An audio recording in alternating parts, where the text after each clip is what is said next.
fact, I'm going to do the Kilimanjaro, by the way, on barefoot. Oh. Yeah, man. And like some challenge. I have a friend of mine who went to Bolivia. He filmed, he has a television show called Meat Eater. His name's Steve Ranella. He's a professional hunter. And he went to Bolivia and he lived with the Chumani for a couple weeks. And they brought them shoes like, hey, hey, try these shoes on. They didn't want to have nothing to do with those shoes. They're like, get those stupid things out of here. Because those people walk barefoot everywhere and their feet, he said their feet don't look like anybody's feet. He's like, they're all splayed out, like their toes are splayed out, and there's like a thick padding underneath, where they basically have their own shoes. Like the calluses in the bottom of their feet act as shoes. Hey, that doesn't sound too attractive for me to have, Too attractive? I mean, to have feet like heart. No, what I do is using my mind. So you don't want to have like calluses in the bottom of your feet? No. I got very soft baby feet. Do you really? Yeah. My wife always tells, hey, it's a softy feet. How come? You're a man. So you man. You're a man. Yeah. So you are going to do this barefoot. Are you going to wear ice shoes at least? No. Nothing like that. And so your challenge is to go, once again, mind over matter. But what about frostbite? I did the half marathon barefoot. You did? Beyond the polar circles in temperatures even far more below than the Kilimanjaro is in. Do you think that's possible? There's any benefit from the fact that you're walking so much or running and then your body's heating up and maybe that has a positive effect on your skin? The thing is, I'm very able to go in, to tap into the hormonal system, creating adrenaline. You know this fact where people sometimes refer to, they lift up a mother because a child is underneath.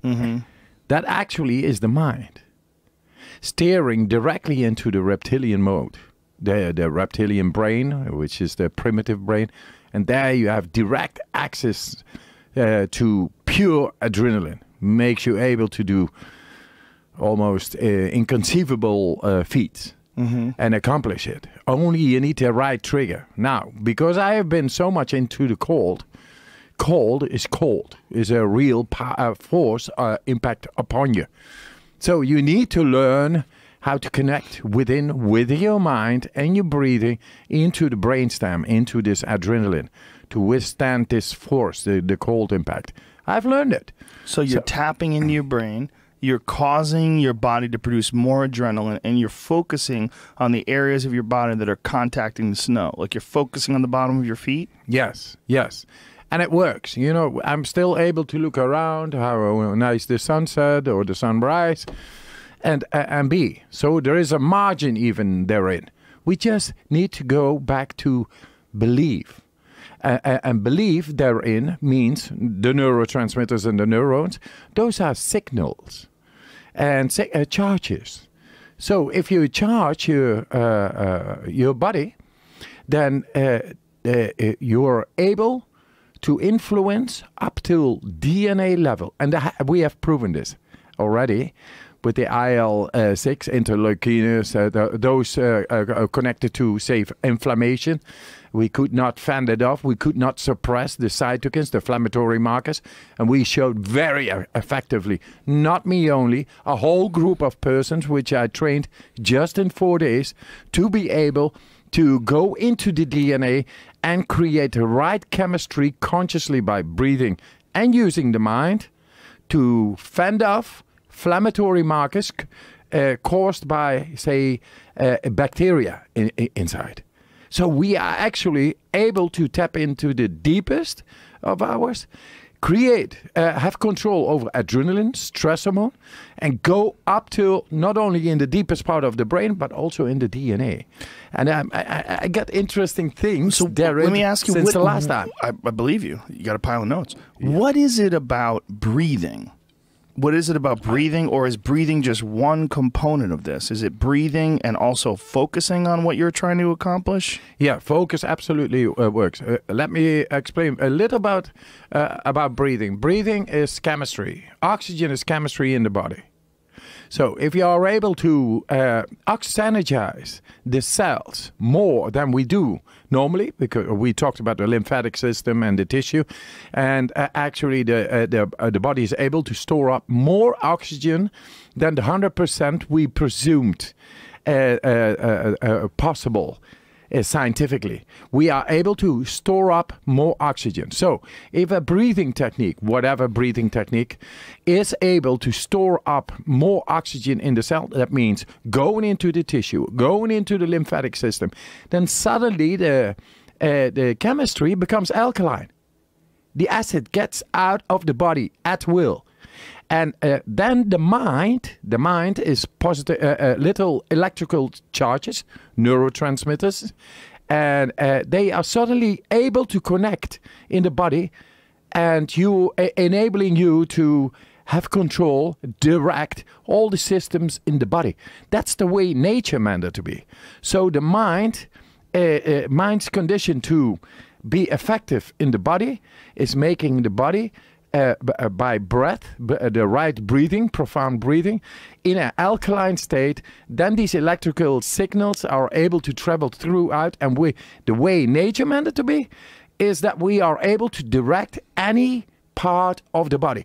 So the immune system, endocrine system, the lymphatic system, vascular, all the systems. We told a little bit last time, but I got more direct evidence now. And right now we are working with the universities on the brain, on, say, emotional reactivity, and they see incredible things that we actually are able to get in those places where emotion exists. And we think, yeah, emotion, where is it? Where is it? But it is translated also as something chemical. So they can measure emotion in the chemical form? Yes. What are they measuring? They go into, say, the hypothalamus, hypothalamus, hippocampus, amygdala. Those are the places where this chemistry is going on. And we had no way to get into that. Now, if you are able to oxygenize those parts and to pressurize with breathing techniques into those parts, then suddenly you begin to cry. Why? Because the chemistry is changing. You are dealing with the chemistry which was stored up because you couldn't work it up before. And now you are able to tap in there, change the chemistry, and that's the function. You're not able to deal with it now. So later when you have peace and you are somewhere not stressful, then work on it. And breathing does it. It positively influences the chemistry in the depth of the brain. You know what happens? You create 25% more blood flow, and blood flow is with oxygen Through your breathing. Yes. Well, it makes sense because your blood is it's carrying oxygen, right? So the more oxygen you provide your blood, and you are definitely providing it more with these big, long, deep breaths and these techniques that you pursue. Yes, manipulating up the spine, the central nervous system, up till the tunnel of the light, the brainstem is at top. So if you pressurize after inhaling, exhaling, like we did last time, you did about 3 minutes almost without air in the lungs. Very good. First round is very promising for the next rounds because you get more and more oxygen. It's only to show that you are able to store up oxygen far more than you ever used before. So in case when you need it to regulate the chemistry inside the body, then it needs oxygen. Then we are all able with these breathing exercises to get it anywhere where the chemistry is messed up.